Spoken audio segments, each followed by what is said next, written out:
दोस्तों, स्वागत है आप सभी का हमारे YouTube चैनल प्रदीप की हिंदी कहानी में, जिसमें हम आपके लिए लाते हैं मनोरंजक, रोचक तथा सीख देने वाली शिक्षाप्रद कहानियाँ। तो दोस्तों, अगर आप हमारे चैनल पर पहली बार आए हैं तो चैनल को सब्सक्राइब करें, बेल आइकन को प्रेस करें, जिससे हमारी लेटेस्ट वीडियोज़ आप तक तुरंत पहुँच सके। वीडियो को लाइक तथा शेयर करें और हमें सपोर्ट करें। तो चलिए शुरू करते हैं। दोस्तों, आज हम आपको सुनाने जा रहे हैं एक रहस्यमय कहानी, जिसका नाम है ब्रह्मांड का जन्म कैसे हुआ।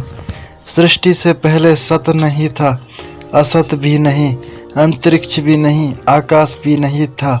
छिपा था क्या कहाँ, किसने देखा था उस पल, तो अगम अटल जल भी कहाँ था। ऋग्वेद से सृष्टि सृजन की यह श्रुति, लगभग 5000 वर्ष पुरानी यह श्रुति आज भी उतनी ही प्रासंगिक है जितनी इसे रचित करने समय थी।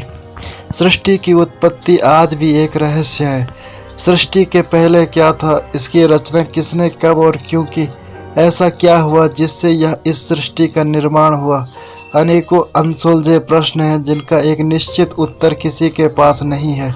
कुछ सिद्धांत हैं जो कुछ प्रश्नों का उत्तर देते हैं और कुछ नए प्रश्न खड़े करते हैं। सभी प्रश्नों के उत्तर देने वाला सिद्धांत अभी तक सामने नहीं आया है। सबसे ज़्यादा मान्यता प्राप्त सिद्धांत है महाविस्फोटक सिद्धांत, द बिग बैंग थ्योरी। विस्फोट सिद्धांत, द बिग बैंग थ्योरी 1929 में एडविन हब्बल ने एक आश्चर्यजनक खोज की। उन्होंने पाया कि अंतरिक्ष में आप किसी भी दिशा में देखें, आकाश गंगाएं और अन्य आकाशीय पिंड तेजी से एक दूसरे से दूर हो रहे हैं। दूसरे शब्दों में, ब्रह्मांड का विस्तार हो रहा है। इसका मतलब यह है कि इतिहास में ब्रह्मांड के सभी पदार्थ आज की तुलना में एक दूसरे से और भी पास रहे होंगे, और एक समय ऐसा रहा होगा जब सभी आकाशीय पिंड एक ही स्थान पर रहे होंगे। लेकिन क्या आप इस पर विश्वास करेंगे? तब से लेकर अब तक खगोल शास्त्रियों ने उन परिस्थितियों का विश्लेषण करने का प्रयास किया है कि कैसे ब्रह्मांडीय पदार्थ एक दूसरे से एकदम पास होने की स्थिति से लगभग दूर होते जा रहे हैं। इतिहास में किसी समय, शायद 10 से 15 अरब साल पूर्व, ब्रह्मांड के सभी कण एक दूसरे से एकदम पास पास थे। वे इतने पास थे कि वे सभी एक ही जगह थे, एक ही बिंदु पर। सारा ब्रह्मांड एक बिंदु की शक्ल में था। यह बिंदु अत्यधिक घनत्व, इन्फिनिटी डेस्टिनी का अत्यंत छोटा बिंदु, इन्फिनिटली स्मॉल था। ब्रह्मांड का यह बिंदु रूप अपने अत्यधिक घनत्व के कारण अत्यंत गर्म, इन्फिनिटी हॉट रहा होगा।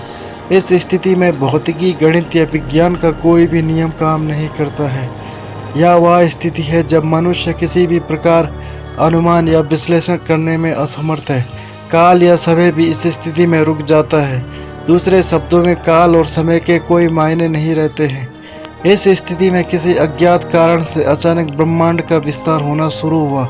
एक महाविस्फोट के साथ ब्रह्मांड का जन्म हुआ और ब्रह्मांड में पदार्थ ने एक दूसरे से दूर जाना शुरू कर दिया। महाविस्फोट के 10 सेकंड बाद अत्यधिक ऊर्जा, फोटोन कणों के रूप में का ही अस्तित्व था। इसी समय क्वार्क, इलेक्ट्रॉन, एंटी इलेक्ट्रॉन जैसे मूलभूत कणों का निर्माण हुआ। इन कणों के बारे में हम अगले अंकों में जानेंगे। 10 सेकंड के पश्चात क्वार्क और एंटी क्वार्क जैसे कणों का मूलभूत कणों से अत्यधिक ऊर्जा के मध्य टकराव के कारण ज़्यादा मात्रा में निर्माण हुआ। इस समय कण, उनके प्रतिकण दोनों का निर्माण हो रहा था।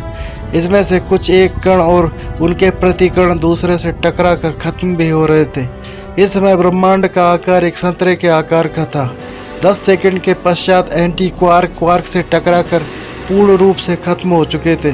इस टकराव से फोटोन का निर्माण हो रहा था। साथ में इसी समय फोटोन और न्यूट्रॉन का भी निर्माण हुआ। 1 सेकंड के पश्चात जब तापमान 10 अरब डिग्री सेल्सियस था, ब्रह्मांड ने आकार लेना शुरू किया। उस समय ब्रह्मांड में ज़्यादातर फोटोन, इलेक्ट्रॉन, न्यूट्रिनो और उनके प्रतिकणों के साथ में कुछ मात्रा में प्रोटॉन तथा न्यूट्रॉन थे। प्रोटॉन और न्यूट्रॉन ने एक दूसरे के साथ मिलकर तत्वों का केंद्र बनाना शुरू किया, जिसे आज हम हाइड्रोजन, हीलियम, लिथियम और ड्यूटेरियम के नाम से जानते हैं। जब महाविस्फोट के बाद 3 मिनट बीत चुके थे, तापमान गिरकर 1 अरब डिग्री सेल्सियस हो चुका था। तत्व और ब्रह्मांडीय विकिरण कॉस्मिक रेडिएशन का निर्माण हो चुका था। यह विकिरण आज भी मौजूद है और इसे महसूस किया जा सकता है। आगे बढ़ने पर 30 लाख वर्ष के पश्चात विस्तार करता हुआ ब्रह्मांड अभी भी आज के ब्रह्मांड से मेल नहीं खाता था। तत्व और विकिरण एक दूसरे से अलग होना शुरू हो चुके थे। इसी समय इलेक्ट्रॉन केंद्र के साथ में मिलकर परमाणु का निर्माण कर रहे थे। परमाणु मिलकर अणु बना रहे थे। इसके 1 अरब वर्ष पश्चात ब्रह्मांड का एक निश्चित सा आकार बनना शुरू हुआ था। इसी समय क्वासर प्रोटो गैलेक्सी आकाश गंगा का प्रारंभिक रूप तारों का जन्म होने लगा था। तारे हाइड्रोजन जलाकर भारी तत्वों का निर्माण कर रहे थे। आज महाविस्फोट के लगभग 14 अरब साल पश्चात की स्थिति देखें। तारों के साथ उनका सौरमंडल बन चुका है। परमाणु मिलकर कठिन अणु बना चुके हैं, जिसमें कुछ कठिन अणु जीवन के मूलभूत कण हैं। यही नहीं, काफ़ी सारे तारे मरकर श्याम विवर बन चुके हैं। ब्रह्मांड का अभी भी विस्तार हो रहा है और विस्तार की गति बढ़ती जा रही है। विस्तार होते हुए ब्रह्मांड की तुलना आप एक गुब्बारे से कर सकते हैं। जिस तरह गुब्बारे को फुलाने पर उसकी सतह पर स्थित बिंदु एक दूसरे से दूर होते जाते हैं, उसी तरह आकाश गंगाएं एक दूसरे से दूर जा रही हैं। यही विस्तार कुछ इस समय से हो रहा है, जिसका कोई केंद्र नहीं है। हर आकाश गंगा दूसरी आकाश गंगा से दूर जा रही है।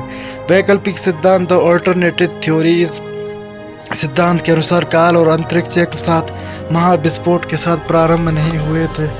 इसकी मान्यता है कि काल अनादि है, इसका ना तो आदि है ना अंत। आइए इस सिद्धांत को जाने। आकाश गंगाओं और आकाशीय पिंडों का समूह अंतरिक्ष में एक दूसरे से दूर जाते रहता है। महाविस्फोट के सिद्धांत के अनुसार आकाशीय पिंडों के एक दूसरे से दूर जाने की गति महाविस्फोट के बाद समय और आज के समय की तुलना में कम है। इसे आगे बढ़ाते हुए यह सिद्धांत कहता है कि भविष्य में आकाशीय पिंडों का गुरुत्वाकर्षण इस विस्तार की गति पर रोक लगाने में सक्षम हो जाएगा।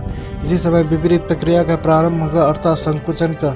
सभी आकाशीय पिंड एक दूसरे के नज़दीक और नज़दीक आते जाएंगे और अंत में एक बिंदु के रूप में संकुचित हो जाएंगे। इसी पल एक और महाविस्फोट होगा और एक नया ब्रह्मांड बनेगा। विस्तार की प्रक्रिया एक बार और प्रारंभ होगी। यह प्रक्रिया अनादिकाल से चल रही है। हमारा विश्व इस विस्तार और संकुचन की प्रक्रिया में बने अनेक विश्वों में से एक है। इसके पहले भी अनेकों विश्व बने हैं और भविष्य में भी बनते रहेंगे। ब्रह्मांड के संकुचित होकर एक बिंदु में बन जाने की प्रक्रिया को महासंकुचन द बिग क्रंच के नाम से जाना जाता है। हमारा विश्व भी एक ऐसे ही महासंकुचन में नष्ट हो जाएगा, जो एक महाविस्फोट के द्वारा नए ब्रह्मांड को जन्म देगा। यदि यह सिद्धांत सही है तो यह संकुचन की प्रक्रिया आज से 1,50 अरब वर्ष पश्चात प्रारंभ होगी। यथास्थिति सिद्धांत द क्विट स्टेट थ्योरी महाविस्फोट का सिद्धांत सबसे ज़्यादा मान्य सिद्धांत है, लेकिन सभी वैज्ञानिक इससे सहमत नहीं है। वे मानते हैं कि ब्रह्मांड अनादि है, इसका ना तो आदि है ना कोई अंत। इनके अनुसार ब्रह्मांड का महाविस्फोट से प्रारंभ नहीं हुआ था और ना इसका अंत महासंकुचन से होगा। यह सिद्धांत मानता है कि ब्रह्मांड का आज जैसा है वैसा ही हमेशा से था और हमेशा ऐसा ही रहेगा, लेकिन सच्चाई इसके विपरीत है।